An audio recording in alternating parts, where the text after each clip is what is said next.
réciproque de Thalès. Donc là, on a UI, c'est 1,7.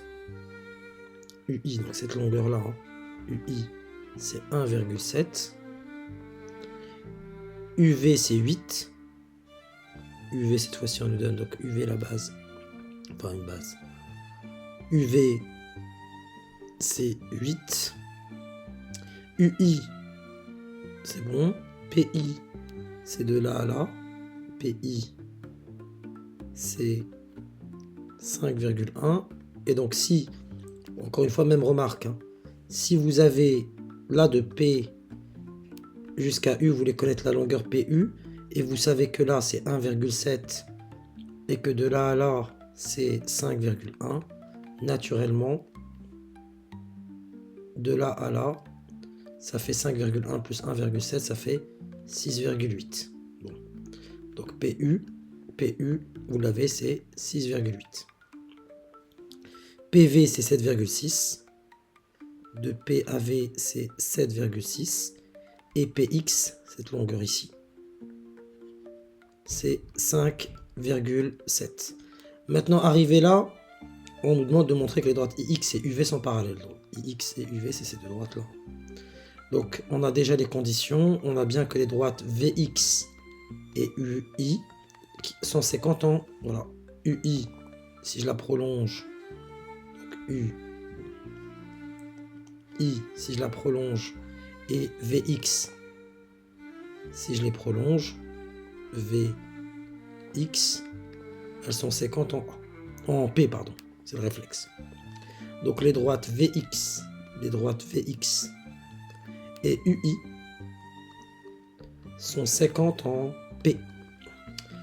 D'une part, on va calculer le premier rapport, donc PX, donc là je vais effacer pour me retrouver, j'efface que les petits traits. Voilà. 7,6, c'est la longueur PV. Donc je calcule. Donc PX sur PV. D'une part, PX sur PV égale PX sur PV, c'est 5,7 sur 7,6. Je regarde c'est combien. 5,7 sur 7,6.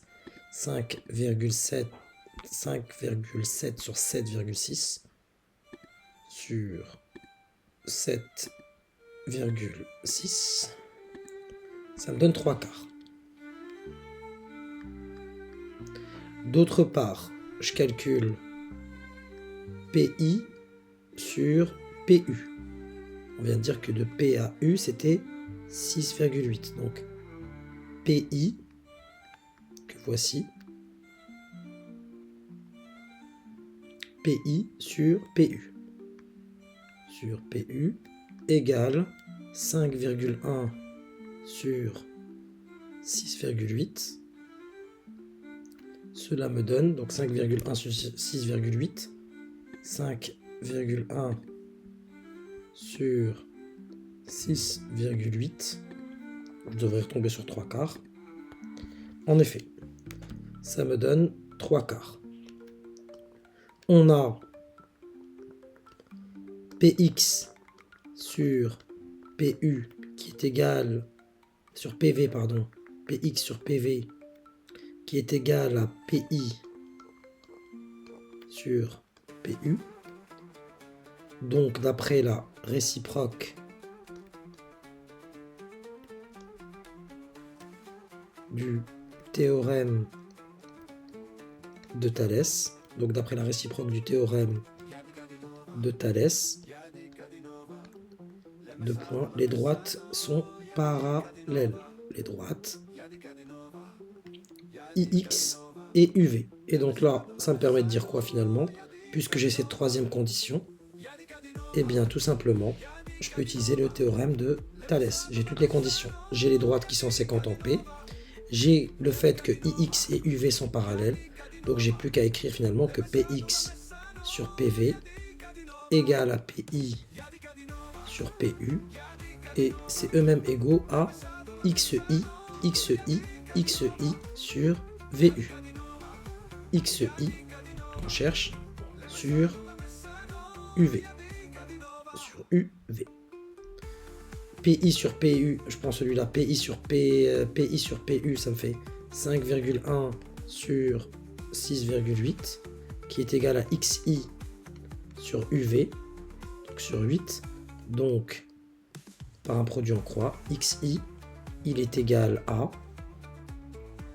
5,1 fois 8 divisé par 6,8 pour obtenir mon fameux XI.